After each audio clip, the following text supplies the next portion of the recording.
Good afternoon, everyone. This is Jay De Rosales, and today we will be discussing about the 7 investments that you need to have in your lifetime. Okay, so marami ngayon ang lumalabas na mga tao at na nagsasabi na okay, kailangan mo mag-invest dito, kailangan mo mag-invest dito, and if you don't have the vision, kung ano talaga yung gusto mong mangyari sa investments mo or sa portfolio mo, okay, you will be swayed easily by all these people na nagsasabi na this is a good investment, this is a good investment, okay? So, the 7 things na i-share ko sa inyo are things that most of the successful people that I know, ito yung ini-investan nila, okay? These are things na very basic, but as a business person or as a person who wants to start your own business, I want you to maximize the money that you have to invest on the right things. Okay, so let's start with these 7 investments. Okay, so the first investment, okay, any person that is successful will tell you this: you will never go wrong when you invest into yourself. Ano ba yung pwede nating invest para sa sarili natin, okay? So, ang pwede nating i-invest sa mga sarili natin is depende sa kung ano yung expertise natin. Depende kung ano yung career na meron tayo, okay? If you are, let's say, a public speaker, you need to invest on things that will improve your public speaking skills. If you are a chef, you can invest on things that will improve your cooking skills or your culinary skills. If you are a photographer, you need to invest on attending seminars or buying books or watching videos about how to increase your skills on that, okay? So, investment for personal growth is very important, and John Maxwell said, the only guarantee that future will be successful is that you are growing today. So if you are not growing today, you can be sure that your future is not that good, okay? Because you can predict your future by what you are doing today. And if you are growing today, mentally, skillfully, relationally, financially, you are growing today, the future is guaranteed to be better than what you have right now. Okay? So that's number 1, invest on yourself. Buy books about your career or your or about what you're doing. Spend your time. Time is also an investment. What do you watch on YouTube? What do you watch in where do you spend your most of your time? Are you spending it on entertainment or personal growth? So you can predict what will happen to you tomorrow by what you are doing today. Okay, so that's number 1. Next is number 2, quality equipments. A very important investment also is quality equipment. It depends again on what your career is. If you're a baker, you need siguro quality oven, or if you're a photographer, quality camera. If you are a graphic designer, quality laptop or desktop, okay? I have a friend who's doing graphic designs for companies outside Philippines, and in one design he is paid around 100,000. So he will spend around 3 hours to design one design, and he is paid around 100,000 per design. Okay, but he has all the equipments. He has like a 20-inch TV that kung saan siya pwedeng mag-drawing. So he spent on that. Okay, so if you want to grow in your area, you also need to have quality equipments with you, and it's a good investment. Invest on things that you can use for a long run. Okay, so that's another good investment.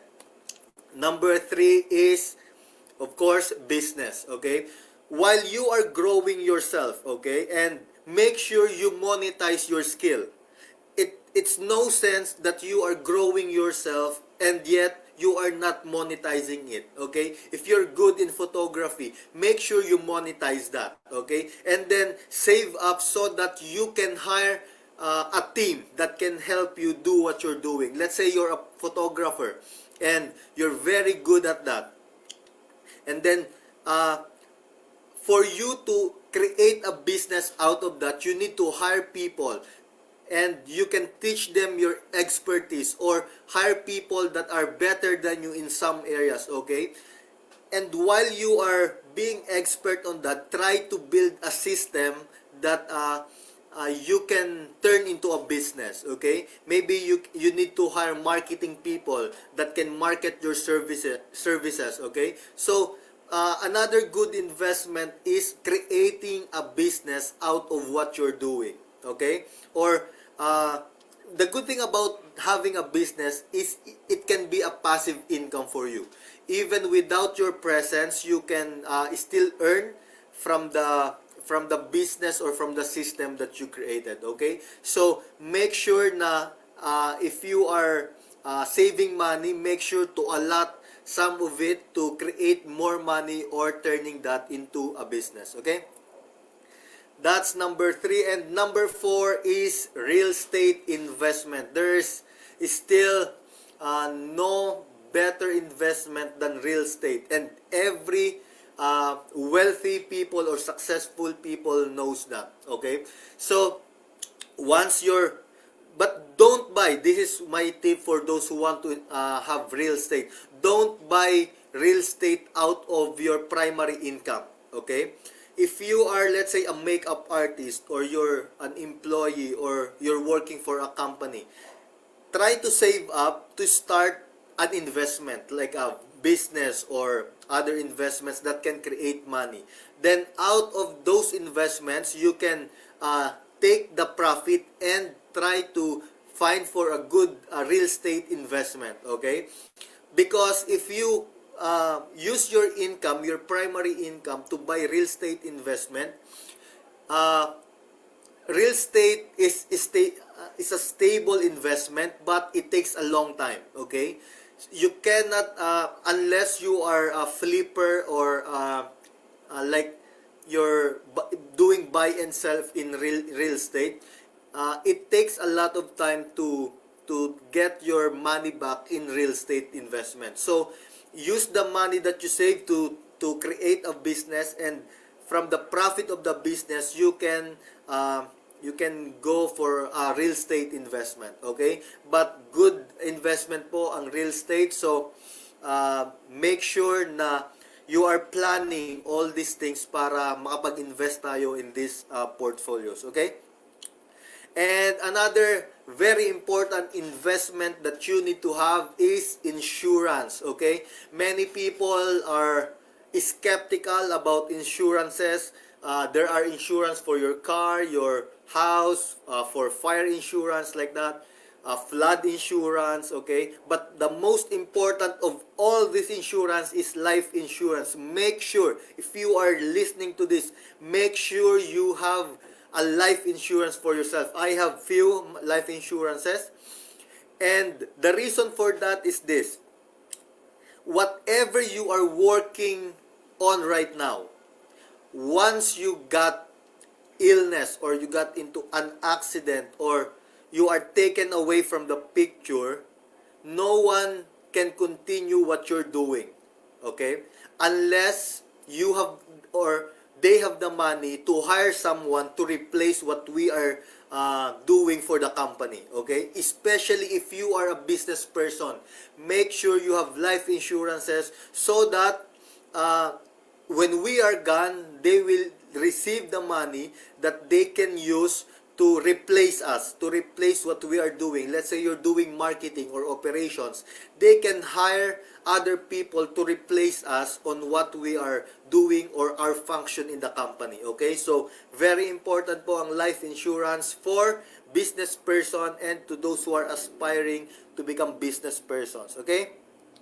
Okay, next investment that you need to have is stocks, okay? So stocks come in many forms, Meron diyang, you can invest in mutual funds, index funds, and bonds, and other types of investment opportunities uh, within the stock market. Okay, so there are a lot of things that you can buy. There are a lot of companies that you can buy, and the good thing about the stock market is that you can have a share.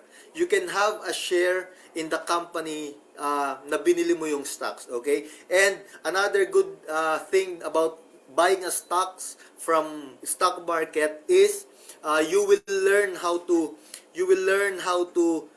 read financial statements and liability statements, something like that. So it will help you in your own business too. Okay, if you have portfolio in the stock market. Okay.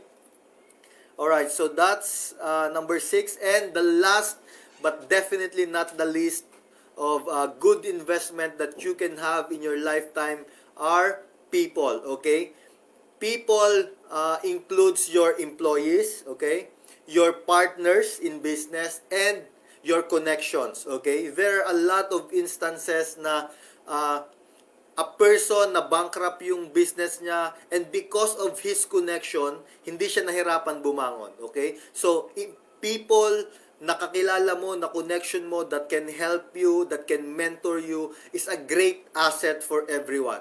Okay, if you are planning to become a businessman or start your own business, try to build good connections. Try to build good connections with your bank, with lawyers, with suppliers, and all those people that can help you build your business. Okay, so those are the seven investments that you need in your lifetime, and there are other good investments, but make sure you have all these 7 investments na diniscuss ko, and you are on your way to building a good portfolio that can create passive income for yourself. Okay, thank you so much for watching. This is Jay Dorsales, and have a good day.